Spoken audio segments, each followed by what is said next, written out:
Now we are going to get to Survivor Cambodia. Oh boy, Survivor Cambodia. I remember the hype I was feeling during this time. I remember the freaking hype I was truly feeling. Not mention also the fact that it also ended my birthday, September 23rd. But yeah, the true hype of this season was just like, holy shit. Mostly because of the second chance theme, which is a theme I always thought to be interesting. I'm still debating that Big Bird does at some point. That's right for another day. But second chance theme, I think, is actually a pretty interesting concept for a around a game show. Like you get like players that feel like we're deserving of a second chance. Like players that feel like they didn't get a chance to show what they wanted, or didn't get a chance to show themselves, where they got blindsided, or where they made a mistake that they want to learn from, or feel like they should have made as far as they should have, or just a mistake out of control, or hell, some even just being screwed over by a twist. Or whatever, like, that's a pretty good concept, and for that Amazing Race ended up doing that, honestly, and I was actually, that Survivor was actually going to do that, like, oh my god, Survivor's actually going to do it? And I remember the hype after the World's Part finale, when they actually have like a thing where they actually have public vote, where they actually can pick the players to compete, and they end up actually filming just right after, which is, I think, the only time they actually did that, like, which I think is probably the only time they actually done that, if I remember correctly. And you get a pretty good cast, like, even the players that didn't unfortunately get picked are like, ah. I actually think some players actually turn. I think some players do definitely deserve a second chance. And well, definitely not all of them are like the certain players I would not fully pick myself. I'm definitely not complaining, honestly. When the majority is big, some of them actually do make a lot of sense. That's, I mean, like, first I've got the runner-up in Kelly Wigglesworth actually make a return many years later. Again, we'll get into that. You got two people from Australian Outback with Jeff Varner and Kimmy Kappenberg.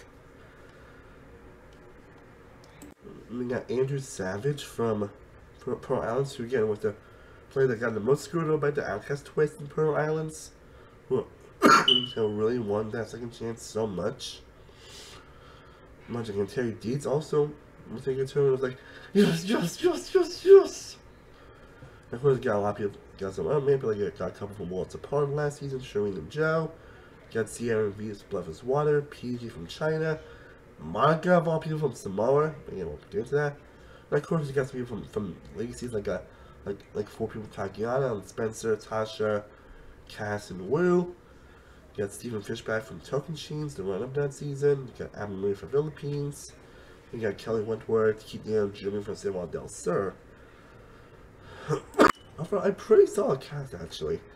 And of course, there definitely were some people that actually voted in limited, and that people were like, really? Like, fortunately, when I saw like T-Bird make a return, or Jane Powers, Jim Rice, like Troyzan, Natalie, Sabrina, like, and Kayla. Like, I would love to see what those people do on the return. Honestly, which is gonna make the second chance thing unfortunate, because there are like so many people that aren't very deserving. But I was definitely still very excited to watch it. I remember the hype around I was feeling about the season again. Considering again, the season was airing on my goddamn birthday, which was definitely exciting. Like, this Long Ruins the War was probably the most hype I felt watching. I felt the most hype waiting for a premiere of Survivor. And despite the fact that some players do end up feeling a bit under-edited, I'm happy to report that Cambodia still holds up pretty well on the rewatch. Which is also things the season does for the first time that I'm now more of in the modern era. Like, obviously, this is the first time we saw hitting me out actually hitting challenges. So this is the first time we actually had a 13 tribe. And I just realized the one thing I've got to mention when I talk about Worlds Apart, my last Worlds Apart, is that Worlds Apart was the first season that introduced advantages, which were now a big mainstay for better for worse on Survivor. Again, World Games, we talk about those seasons. Last season was the first time when they introduced the double vote, where someone can actually vote twice. And this season introduced the steal a vote, in which someone can actually steal someone's vote, preventing them from voting, which is the first time ever. he cast his second ballot in instead. Well, obviously it's not overstated now. It was definitely an exciting thing at the time. It was sorry. It was definitely an exciting, impressive thing during the time. And again, overall, I think the cast overall is pretty solid. Like, this cast was definitely here to play in.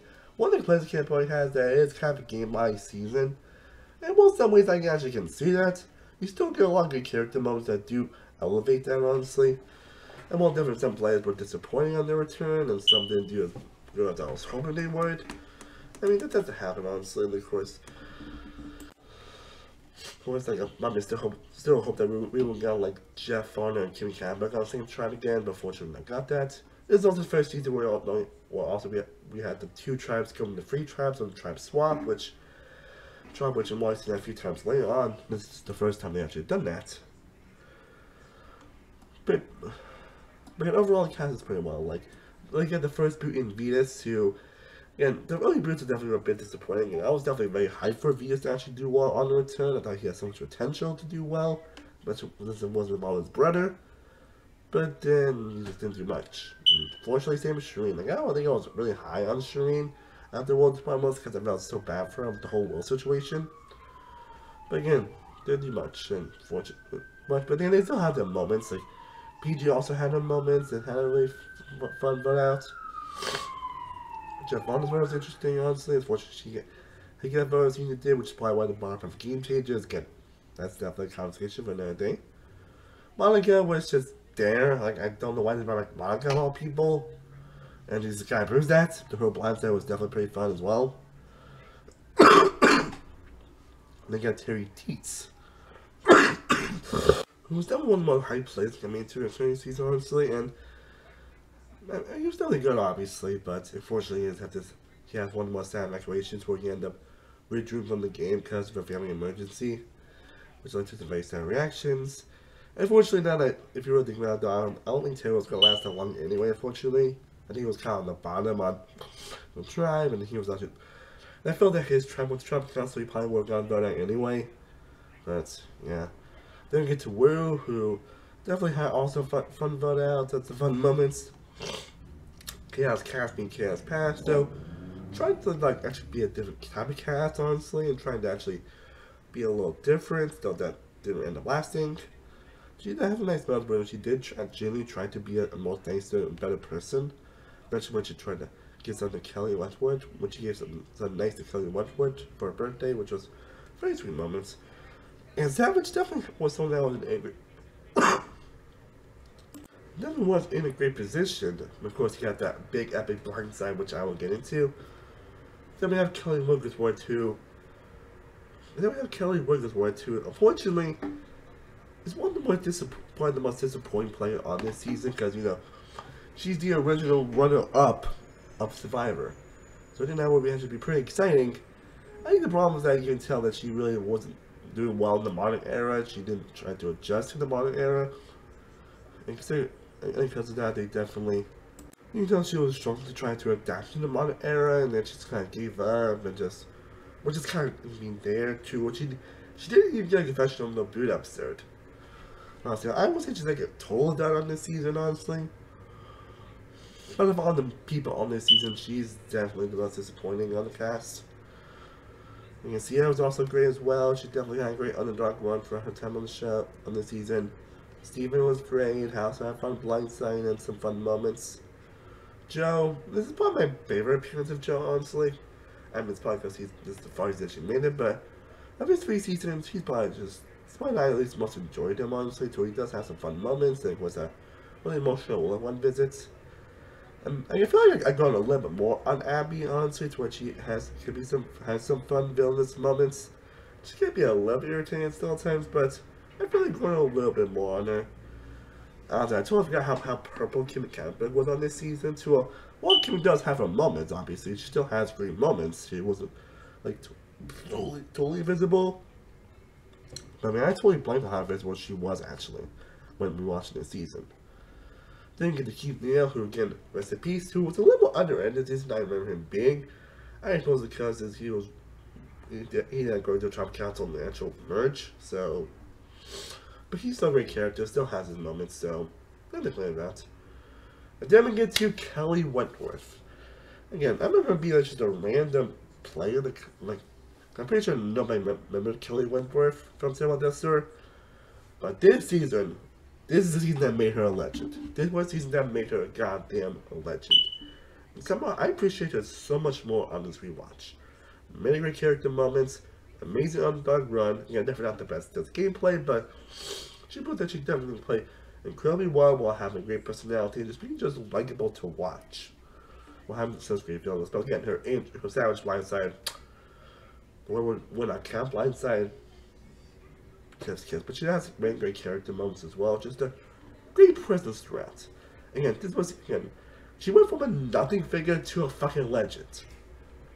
There's no secret she probably could have won this season and she made it to the end. Then we get to the actual final 3-7. We got Tasha, who definitely was someone else. Why wouldn't let me pay for second chance? I still like Tasha, so I'm not complaining. I still like her this season. She's definitely someone that had the first half, but not the most interesting second half, which is kind of become, which was someone that was very likable, but felt like someone that was more just taking to the end, didn't really do much in general, which is more there for just with Jeremy. Then we have Spencer, who has one of the I know he's basically trying to understand emotions is kind of memeable, laughable for a lot of people. But I know the match to be a very compelling arc actually, where because Spencer actually was learning from his time where he thought people had like chess pieces, and then he basically trying to have feelings and trying to connect with people. And he actually see that, and while he definitely not see that at first, he eventually got around to it. That's kind of went to his relationship with Jeremy that ended up taking him pretty far actually. Which we ended up coming very like impressive. The only reason he lost was how he treated certain people in the finale, and how he treated Jeremy in the Wentworth and how he treated Jeremy in the Wentworth blindside, where he was like, "If you vote me out, I will tell the jury not to vote for you."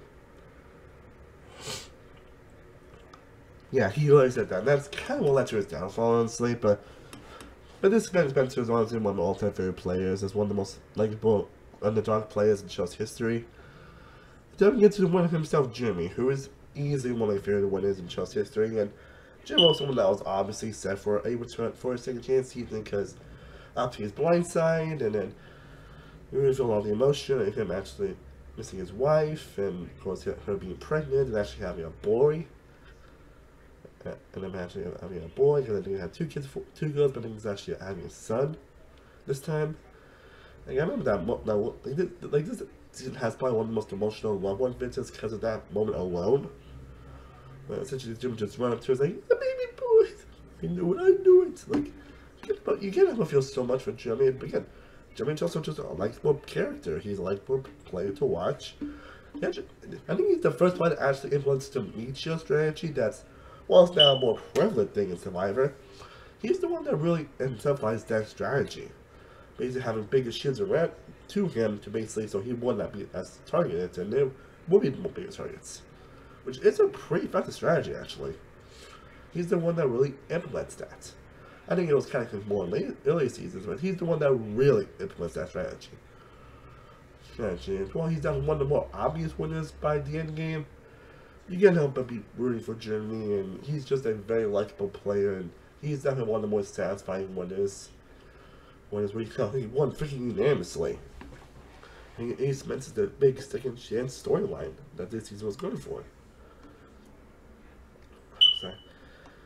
But yeah, this season has like so many great gameplay moments, so many back and forth, like the match is also known for having like these voting blocks where people just vote each other for not around and just like it's like so back and forth, it's insane.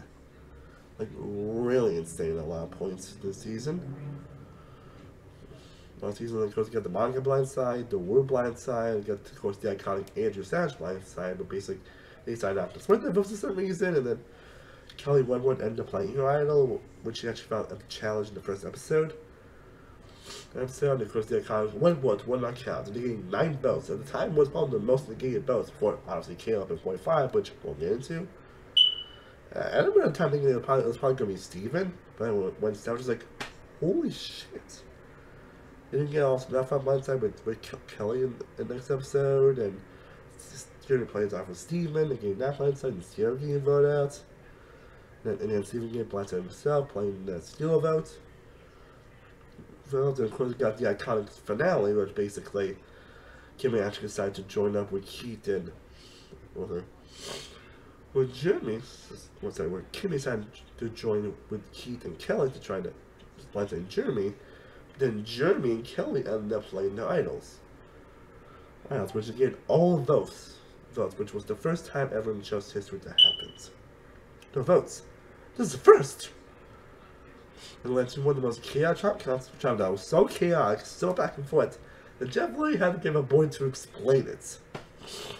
Which makes it, which I was the Kid Boys probably has one of the best finales in the show's history, because of that episode alone. Yeah, I think that's part of like I say about Cambodia is I think it's another excellent between playing season 2. While it might have a couple underrated players, which doesn't make it like the absolute best. This season has shown so much fun, so much excellent gameplay, so much great moments. Really sets the tone for the actual modern era of the show. And this season just brought a big grin on my face, and I'm happy that it holds up pretty well. For me, Cambodia is this season. I think it's a 10 out of 10.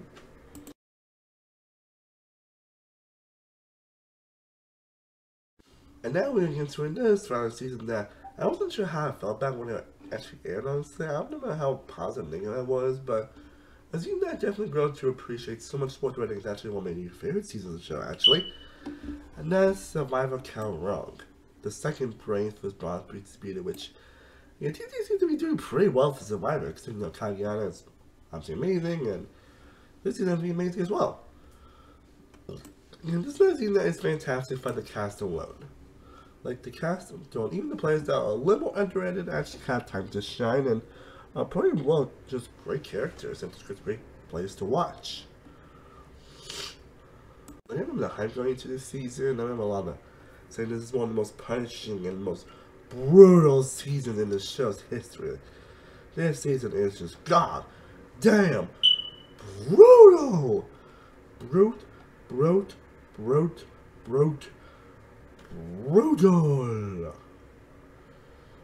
And considering that we got like 35 rich this season, yeah. Definitely. Like, got the whole brains brought P tribe, and the brain one's kind of a disaster of a tribe.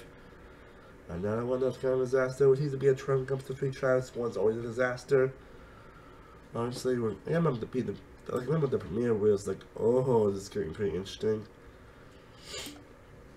Like basically got just like this is one of the seasons where I think the first boot on now didn't really do much actually wrong until that led to his boot, or didn't do anything that was terrible that went to his boot. It was just the fact he was on the rough on numbers, or they just not to have it out of his control. Which I think if we were to get like a first boot, he'd be able to return, because well, yeah. Then we get to Jennifer, who it's great that someone went from someone that was probably not going to be targeted at all to she ended up being the next boot when she basically accused someone this and that and just went insane, and then that led to her boots. Then we get to Alicia, what she thought is a worse play than I actually remember being to end up leading to her boots. I remember being like super defensive towards Alicia this season, but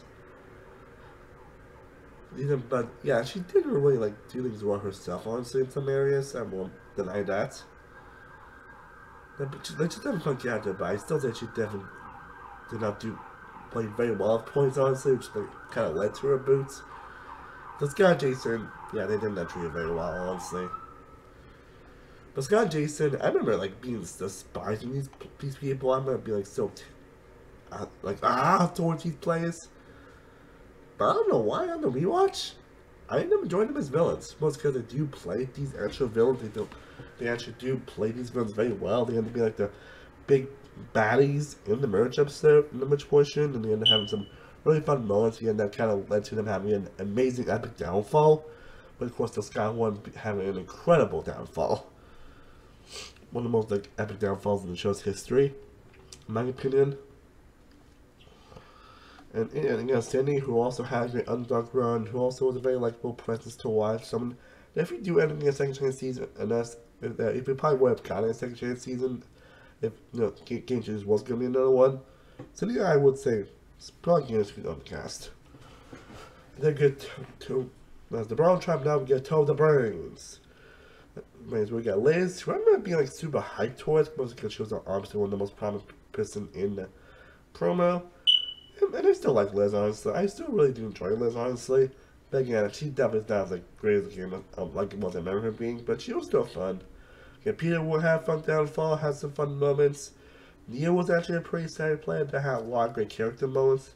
It's fortunate evacuation, obviously. I mean, he probably would have been a huge chunk anyway, but yeah, then we get to Debbie, who is definitely one of those like crazy zany players that it's definitely not gonna be for everybody, honestly. I don't like something like love Debbie, something like, oh my god, she's so annoying. And I was definitely on that train when the season aired, honestly. But I think I'm leaning towards a little more the positive, to where I think she's like one of the best of these crazy players.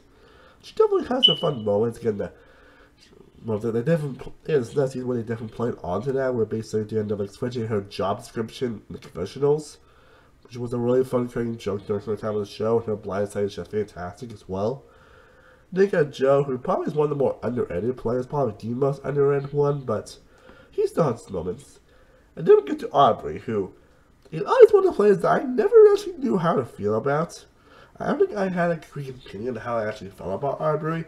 Not that she was anything bad or anything, because she definitely had her annoying, irritating moments, but I never knew how I actually felt about Aubrey, honestly. But again, I'm never saying I'm more positive from this time around, honestly, to where I'm not saying she's like an amazing player or anything, or I'm not like super high on Aubrey. She definitely has her moments. She definitely has a really good arc throughout the season. She definitely has her fun character moments. Again, she was responsible for all the blind sides and the character moments from the craziness throughout the season. But overall, she was a lot more enjoyable this time around. Then we get to my favorite tribe this season, the Beauty Tribe, where we actually have Caleb Reynolds from Baby Bear 16, who I remember at the time I despised Caleb. I'm pretty sure we all did at the Baby 16, honestly. But here, it's crazy that I liked him more in 9 days on Survivor than his like almost 100-day run on Baby Bear 16. Most coach really actually loved that season, and he actually was just really likable. And like, would be interesting to see what Caleb actually would have done, honestly, if he actually didn't get evacuated. I feel like he had a deep run in him, actually, and I really loved his relationship with Ty. I really wish you guys see more of that, especially Game Changers, but we'll get into that. Then we get to Anna, who, for is definitely a little crazy nowadays, or has done some stuff that production, like, I don't remember, honestly, but Anna was great. At the longest time, I really wanted her to return for a second chance, but I guess from the previous that she did, like, I don't remember the details on that. But now, yeah, Nick, who definitely was a fun villain, had a fun downfall. Julia, a bit more iron than I remember her being, but she was still fun. Then we get to the two big stars of the season. First up, we have Ty, who is easily one of my favorite characters in Survivor history. I absolutely adore Ty. Ty is just fantastic TV. Like, you can tell from the promos, like, this guy's gonna be an interesting character. And he is. He is quite the character. Even times when he's kind of being an asshole, and times he just ends up not being that likable, you can't help but just love Ty. You can't help but love Ty whenever he's on screen, especially with him actually treating the chicken very well, which lets you see that basically giving him the money. Yeah, you can't help but just love Ty whenever he's on screen. He's just a great, likable presence. And then we get to Michelle Fitzgerald, who at the time was actually and still is a very controversial winner. Most people think that Aubrey deserves to win more than Michelle. I'm not going to get into that big, because I'm pretty sure I'm going to get blasted no matter what. But I like Michelle. I really like Michelle. In fact, I actually like her a lot more on this rewatch. Which really is a very savvy player. She is a little more downplayed, under-edited, but she definitely still has great character moments, has some very savvy moments, and just has great like one-liners and just really nice moments, especially at the final winning challenge, basically she ends up like kicking out the puzzle after winning. Like, that's still a great moment. The moment, of course, she was the one that actually got that thing in the finale, where basically she ended up winning a chance to remove a jury, which ended up being Neil. Which was a good decision, because that kind of led to an Aubrey win, honestly. But overall, the cast itself is just fantastic. Again, this season has come as being the most brutal season of the show's history, where obviously in like episode 4, we saw like 3 people nearly get evacuated, like Sydney and Debbie just like this. Like Sydney and Debbie basically was just like, wow. There was like, damn, like Sydney especially couldn't come every bit of get Kayla, which was probably the most harrowing and sad evacuation in the show's history. Like I remember being like so emotional, heartbroken when that happened. Then of course in the merch episode, it was probably going to be a split vote between Neil and Aubrey. Then Neil ended up getting evacuated from the game anyway. And then we ended up getting a random one at episode 4 finale with Joe getting evacuated. But it was definitely a brutal season for a reason. And you do get many great character moments and many insane moments. Again, you get some fun blindsides with the Jennifer episode, which was an insane sequence of events that led to her getting voted out of all people. People get the blindside. You got a moment where basically Aubrey was going to vote for Julia, but then decided to just cross it out for Pete instead. You got Nick's fun downfall. You got the crazy Debbie blindside, which it's definitely another insane series of events that led to Debbie of all people being voted out. And then you got the Scott blindside, which is still an incredible moment on TV. There's also one scene that introduced the Super Idol, which basically some players can actually have idols connect, which leads to the Super Idol. Two players can connect the idols together, which combine to the Super Idol, which is the same super idol as in Panama, Cook Islands, and Cagayan. I don't know if I mentioned Cagayan, but they also like I don't know if I mentioned Cagayan, but they also brought that out like Cagayan called the Tower Perry Idol. And it was, which is kind of probably one of the reasons, which honestly is probably one of the reasons why Tony ended up making it as far as he did, honestly. Because of that, because he had that. Business guy Jason Ty and basically had his idol. Then was actually got voted out for 422. So I was like, "You do it?" And I was like, "No, not do it." Wow. Again, it's just pure bliss. And just I was like, "Yes, yes, yes!" And I told him like, "Yes, yes, yes, yes." Then you get an emotional Julia vote out, then you get the whole Final Four with Sydney, and now going to an emotional fire making challenge. And you got probably one of the most dynamic Final Threes in the show's history with Ty, Aubrey, and Michelle. Again, there's still a lot to be to this day whether or not it should have been Aubrey or Michelle. Again, I'm fine with either one, honestly. I'm not going to give my 2 cents on that, because I'm sure, I don't know if I'm going to blast it either way, but I'm also going to be fine with either one, honestly, especially on this rewatch. Yeah, see that show with so many great character moments, so many insane moments, crazy tribal councils, crazy moments, just everything you want to try a season. Kind of so they're basically kind of in a way, because again they also have the same theme. And this guy is definitely bumped up in my how it bumped up. I think it's probably a top 10 season, honestly. I'm gonna need to assess that, but it probably is honestly. So honestly, kind of wrong. 10 out of 10.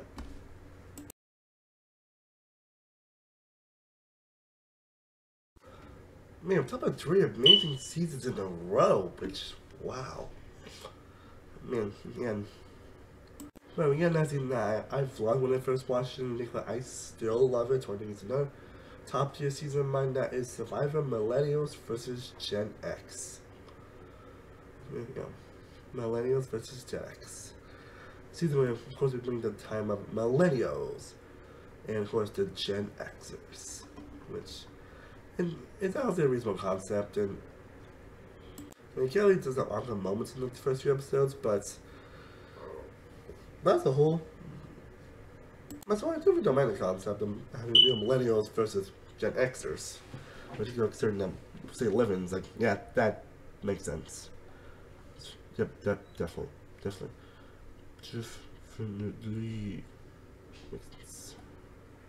I'm gonna be like super high in this season. I think this actually with this one kind of wrong is when I actually started doing episode reviews on YouTube.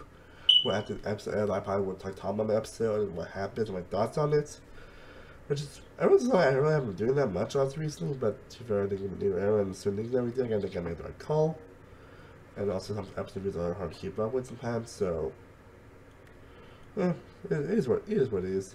It is what it is, but you do get a pretty interesting cast too. While definitely some players end up being pretty unedited. Hell, there's like one early boot, then they get professional to the actual boot episode. So you get probably some of the more unedited players in this season's history. You overall get a pretty good cast with some pretty all-time great characters, and two especially two of my favorite players of all time. It's the players that honestly it's a kind of shock that they never actually returned in the future season. I think for me the Millennials are probably my favorite to try, but Gen X is definitely great as well. Then you got like a fun first period Rachel, we got Paul Brand, Megan Fun Downfall, and Lucy, that player I mentioned that basically only had no confessionals in the first 3 episodes, but got one in the last episode, but had also fun downfall. Cece also had kind of fun underdog run during her time on the show. Chris was definitely a fun presence throughout. Jessica had pretty interesting arc around the season with pretty interesting arc during her time on the show, and he had a fun rivalry with Chris throughout. Sunday, also not one of the more underrated ones, but still having moments. Same with Brett, honestly. Brett was a great character, a fun presence throughout. Ken, who also had a fun presence, had a pretty interesting arc throughout. He had some pretty hard-headed moments, but some pretty fun moments throughout. And of course, you got David Wright, who I think a lot of people say he's probably the start of the season, and for good reason. Like, David Wright's probably one of my favorite players just from the season alone. Like, if he was just like a one-time player that didn't end up being an extinction, he still would have been high up on my list of my favorite players. But he's just a very likable presence. Again, he was the one that actually was trying to like be a first boot because he was kind of just scared and just terrified. And just very squirmy and just like, but he ends up first round actually found an idol and the formula alliance with Ken, honestly, and an impressive plan in the fourth Trump Cancer episode, which obviously led to just to get more allies. It led to be a big power player for most of the season.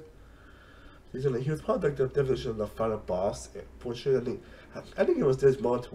So honestly, probably why they actually end up doing the whole forced fire for fight making and here for hustlers, because they also don't want the 5-4 players to absolutely, because obviously they don't want like the 5-4 players to like the Fallen Angels to this keep happening to them. But David has probably one of the best character arcs in the show's history. Who was very scared and terrified in the first episode, and it kind of like one of the biggest power players like that. So I think you don't see everything in Survivor, but David, keep on pressing, my friend. And then you got different layers himself. Like you got Mari, who, you got freaking Mari, who of course people know for being on as an actual gamer. And I remember, I was like, wait, is that ridiculous? And I remember from the first second episode, she was definitely a working attention. And then she had one of the biggest blind sides in the season, honestly. So then you got Figgy, who also had a fun downfall and some fun moments. Michaela, of course, had an epic blind side as well, but she was definitely great. Michelle had her moments, Taylor has moments, especially with the stealing food thing. Then you got Zeke, who had a pretty interesting run for the season, also was a very likable presence. Will probably at the time the youngest player to play Survivor. But also has some fun moments throughout. Jay was just fantastic TV and a great character. It's a shame we never actually saw Jay again after this.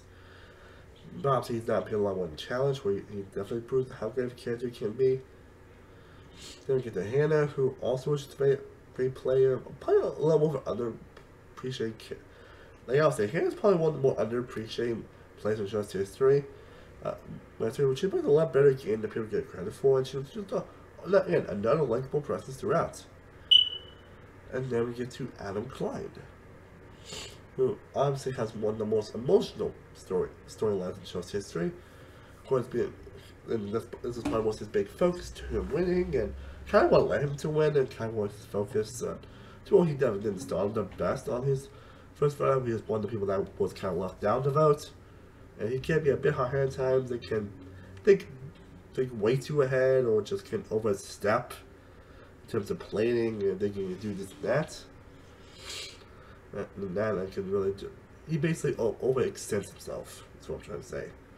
But Adam's still a very likable presence throughout, mostly because he has some really great, hilarious moments and great underdog run, but also, again, has that great storyline I mentioned. Basically, he actually, reportedly, I think he actually was going to compete in San Juan del Sur with his mom, who was also one of the biggest Survivor fans ever, according to him. But unfortunately, she ended up getting sick with stage 4 lung cancer. Like, wow. And then of course we ended up getting a season together, and then he ends up getting this season. And that was pretty much his big storyline in this season, is him doing this for his mom. Of course we see a lot of that nowadays in the show, and that's pretty much why a lot of people are doing it, but this was one that had a major, one of the ones that had a major focus.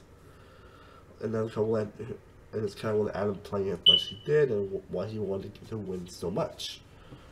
Like you really feel that, especially in that loved one visit, where basically, obviously, it's all his brother, and then he had the war steal advantage that he got, and he's like, I can't use it. And then Jay, of all people, who was kind of Adam back and forth rival throughout the season, had to actually pick him for the award, and then led to Adam obviously giving Jay the award advantage, and led to this amazing hammock scene and later on in the season, where basically admits to Jay that he had obviously to Mr. J about what happened, and leads to a very emotional moment. I was like, he's not a piece of my book anymore. He's a good freaking dude, and he's a warrior. Like, that's one of the most emotional human scenes in the show's history. Those are the scenes I live for in Survivor. But yeah, Adam's obviously one of my favorite wins in the show's history. Again, where's the one guy that proves that he's not like the best when it comes to gameplay, but that's one of the players I would definitely not mind seeing on any given season. But overall, pretty good that cast, honestly. Got some nice season filled with many great blindsides and many great moments, like I mentioned earlier. Again, the Martin episode was great, where basically we saw Hannah just being so nervous and not knowing what to really do. Like, look. Where Ashley takes a bit, actually, right, throws the name down. That is still hilarious. Getting the whole Lucy blindsides, while Lucy's kind of a forgettable character. Sorry, something with a cough. The whole episode. The episode was great, honestly, where David ends up playing Ivor Jessica and getting 5 votes and led to a downfall. That's where he kept being cocky and blowing someone the bus. And then yeah, I'm actually flipping on voting on Figgy, which he also got a little fun romance with Taylor and Figgy that obviously did not last, but at least it's some very hilarious moments throughout the season. Then of course we got the iconic Michaela blindside, where for some kind of reason Jay and Will decided to actually blindside Michaela, which leads to have her one, which had one of the most like, oh my god, reaction. Like what? What? What? And he's like, did you do it? Yes, I did.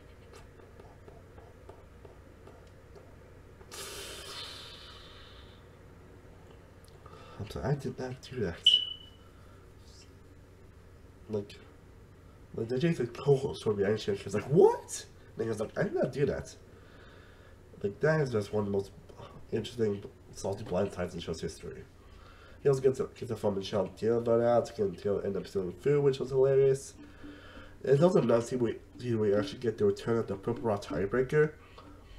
We got like a 5-5 one this time around. Raven finds still throwing rocks. And let's see Jessica, all people getting the rock. Again, her emotional reaction to that was just heartbreaking. Heartbreaking. And like, wow. And then you also get the nice character moments as well. We're getting this nice moment between Zeke and Brett with about being gay, which is a pretty nice moment. Again, I live for a weird moment like this in Survivor. And then you got the fun Zeke episode, basically, and we have Anna, and they got Ken like testing Will when and then Will starts to make a move against his own alliance. That was actually weird, which led to Will actually get voted out next episode. Something vote out, but then again, an interesting, crazy finale. This is also the first season to actually introduce the legacy advantage, which definitely appeared a few other times later on in the show. Which will someone can find advantage where they can be safe either the final 13 tribal council or the final 6 tribal council. That's why I think Jessica actually had it. Why I think Jessica actually ended up having the advantage first, but then she gave it to Ken when he played Final 6, and yeah, they would actually make it probably the most impressive fake out of the show's history. When Jay ended up finding it, and then led to him playing it, and obviously be like, oh my god, you guys freaking got me, which leads to one of the most hilarious. Like, Disney has full of hilarious reactions to leaving, and one of the most reactions was especially with Jay, where he's like, go ahead, Jeffrey, snap my torch. And then they get that fun Brett vote out, where basically admins are playing his idol. They keep playing with Gunny Felt, and then David finally get voted out, but then they end up pushing the Brett. At least David finally get voted out, and then basically There's the last season where basically we see like the jurors go one by one and give their speeches. Honestly, I never thought I would miss that honestly till after rewatching this season, honestly. And I'm sure not the only one thinks that, honestly. Having like just do one by one instead of just the outpoint, legal whatever they've been doing some scheme changes. Again, I never thought I missed that, but here we are. But Adam's also one of the most resilient ones in show's history, having one of the best storylines, which is probably why I always looked Adam so highly, honestly. Like I'm always one that's a sucker for a sob story, which means probably why I'm not towards the sob stories they've been doing in the new era, honestly. But I can understand why people are annoyed by that. But Adam's great one, honestly. Again, season 2 with so many great character moments, so many one-liners, so many crazy moments that I think are more staples in later seasons. So yeah, another season, like it's 10 out of 10.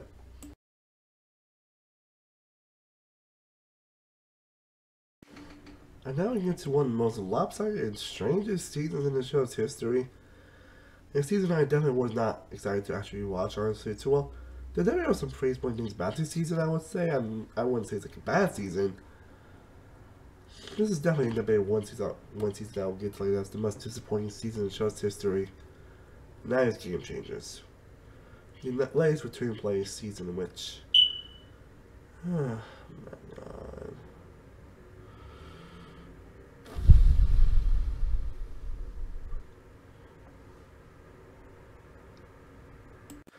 Like I remember another season I was kind of feeling like, it was definitely a weird season where basically you got legends competing against more like second chancers, honestly. And they call it Game Changer for some reason, which you can tell they probably shouldn't have done the title, honestly, because again, some of the players are not Game Changers. Again, that's weird, honestly. How it's hard to praise that and all that stuff. It's basically like a half like legends people that are just like big players, and a lot of basically it's just people that would be much suited for a second chance. And again, it really shows. Honestly, it kind of shows a lot of times that this is a season that kind of has changed. And like I'll say this, I wouldn't say Game Changers is like a bad season by any means. There's definitely a lot to praise. I think there's some great moments in the pre-mode. There's some fun character moments. But this season that has some of the most strange and edited choices with a lot of votes and them coming out of nowhere and a lot of money not much explained, honestly. A lot of just kind of questionable.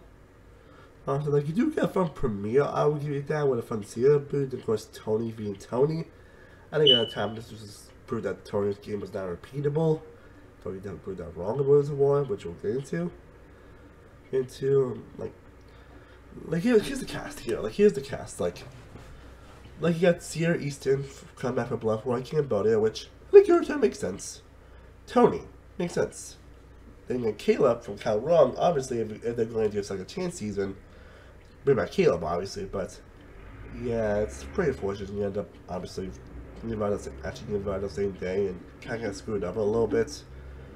And unfortunately, we didn't get to see more of him and time moments. Then you got Malcolm, who was his blindside in his vote was pretty insane, honestly. Which it's fortunate that happened Malcolm, but that definitely proved that Adam's vote out this time was just like, damn. Then we get to JT, who somehow played an even more embarrassing game they did in him versus Villains, where obviously he thought was Moon's Alliance gives out to Russell. But I think it was probably fine the first couple episodes, but it's where the Malcolm brought out basically this was also the first instance where basically they had when they had 3 tribes, they basically had 2 tribes going to Tribal Council, and one thing with Tribal Council, and basically he had screwed the pooch by telling the other tribe never over Sierra, and just him trying to play both sides, so the time plays out for Sierra, and then let the Malcolm vote out. And then by finding Idol, he ends up getting voted next episode, despite feeling he probably should have. Man, talk about fall from grace, man. Talk about fall from grace. Somehow even more embarrassing than he did last time.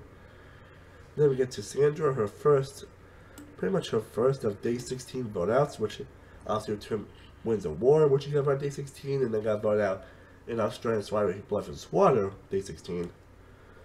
Obviously, this first time she's going to get voted out, which I'm not being like, super hyped for, honestly. But also, this can definitely prove that Sandra, I think in any scene she's in, she's always going to be a great character. She's always lived the good character moments. Like, she kind of made pretty much pretty fun, actually, with her kind of back and forth rivalry with Tony for the first couple episodes, and of course, him actually getting JT, being one of our JT, and of course, basically, they had to eat all the sugar so that JT would blame Mikhail for that. Then we get to Jeff Vonner. We'll get into him. Then we get to Haley, who was just like a little bar, just kind of there. And you get to Ozzy, who, from what I was told, the production actually didn't want Ozzy to actually return this season, but they decided to, he was kind of forced to. And you gotta tell, because he was pretty underrated this season. This is probably the least pro that Ozzy has been on any of his seasons. He's always one of the biggest presents in any of his seasons. Of course, it led to a fun vote out, but yeah, but you can tell it just, yeah. Then you got Debbie, who also had a crazy fun blindside.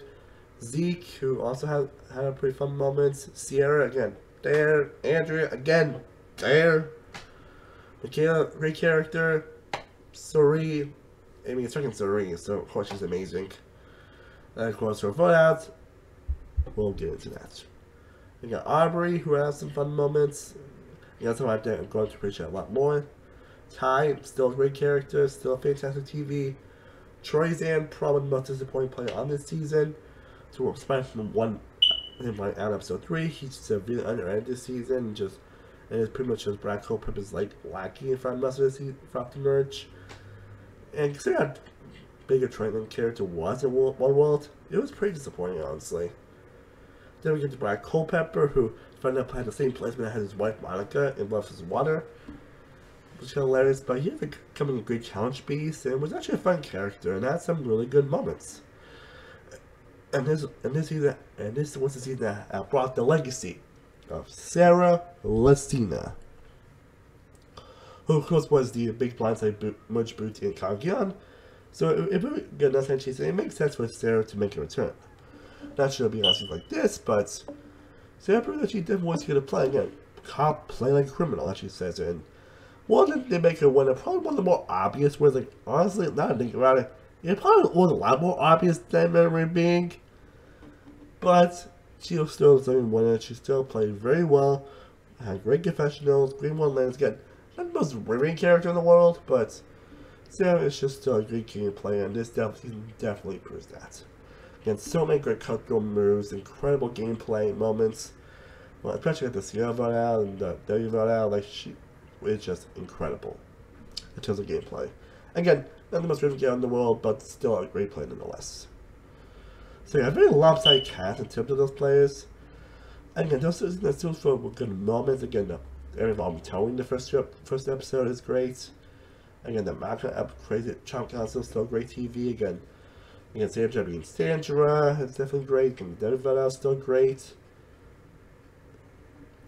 But this is part of the season that definitely proved how crazy it comes to Isles advantages. Well, people may have thought for a while that Isles and advantages will become way too much in Survivor. This is the season that cemented that for a lot of people. It's really for me, because I never minded it, but this was the season that cemented that like, yeah. Just really so down on how Isles advantages. And that's meant to prove on the finals. So at the finals, the Trump Council will basically get Brad Culpepper getting immunity, Sarah playing her legacy advantage, Troyzan playing his out who got in the fucking, I think the 3rd episode, if I remember correctly. And then they got Ty playing 2 idols for him and Aubrey. Now it's just Suri being the only person vulnerable, which let her getting voted out by default. By default! Well, you know what's crazy that if none of those bitches I ever played, Sarah of all people actually got voted out.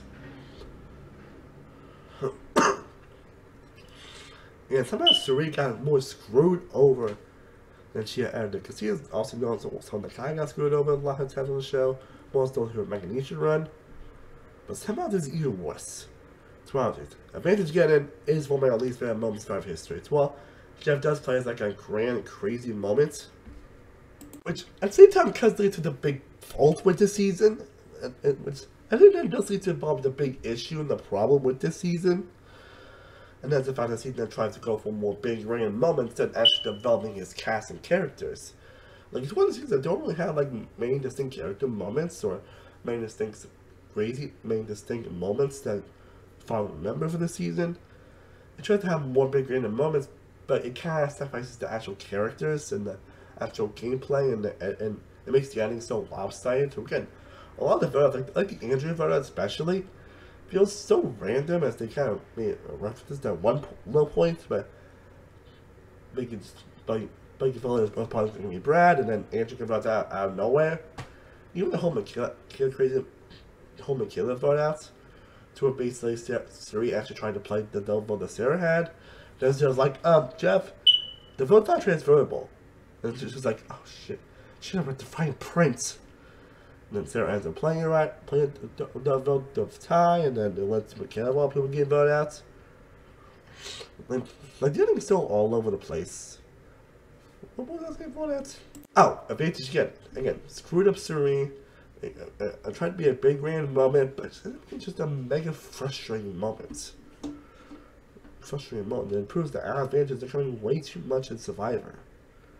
And he feels so bad for Suri. Especially when we found out that this time she actually sacrificed missing her oldest son's graduation to be here. Remember, that son actually ended up being Jared, who ended up competing in Big 25, and yeah, that's interesting. Yeah, interesting, that's for sure. Interesting. But I feel so bad for Sri here. And the point where I think is one of my least favorite moments of history, along with the whole Jeff Varner situation, where basically, like, I was see Jeff Varner, like, I was hoping he actually would make the jury this time. And I was hoping the best Jeff Varner would at least make the jury. But he didn't have the best luck this season, losing like a lot of the challenges except for the killer vote outs. And there was a possibility that he probably could have voted out Ozzy this episode. He felt the government lose a chance that Vonda could have voted out. But Vonda got way too desperate. And he was doing something that you probably should never do on Show's history, and just call out someone. Basically, what happened is that he called out Zeke for not telling the tribe that he was transgender. You heard me right. Just like, why did you not tell anybody you're transgender? Yeah, he basically tried to tell that as him being deceitful. Yeah. I am not making it up. I am not making that up. Like, that moment is just... It's still one of the worst moments in show's history, because I will say it doesn't lead to Jeff actually learning his lesson, and he doesn't try to, like, he does try to justify his actions by doing that, but at least he felt remorse for his actions, unlike a lot of these moments that we would normally see. So I don't give him that. But it's one of the most uncomfortable moments in the show's history, and one of the most, oh my god, moments. And thankfully everyone, even Jeff Probst, was definitely on the fence with Zeke. He definitely do feel for Zeke in this moment. So yeah, that's all I got to for Game Changers, honestly. It is a pretty lackluster season, and should have been just a second chance season, honestly, or, like, you can tell they were desperate to do another lane season, but for some reason they didn't want that second chance one, so this like going for a weird mismatch. We'll do have some moments here, and some great moments that do prevent it from being like a bomb tier season. It's awesome, like I said, this season's probably just a mixed bag overall. It is pretty much a letdown, honestly. Probably the one of the AAA seasons I feel so disappointed by the most. So for me, I'm gonna give the season a 5 out of 10.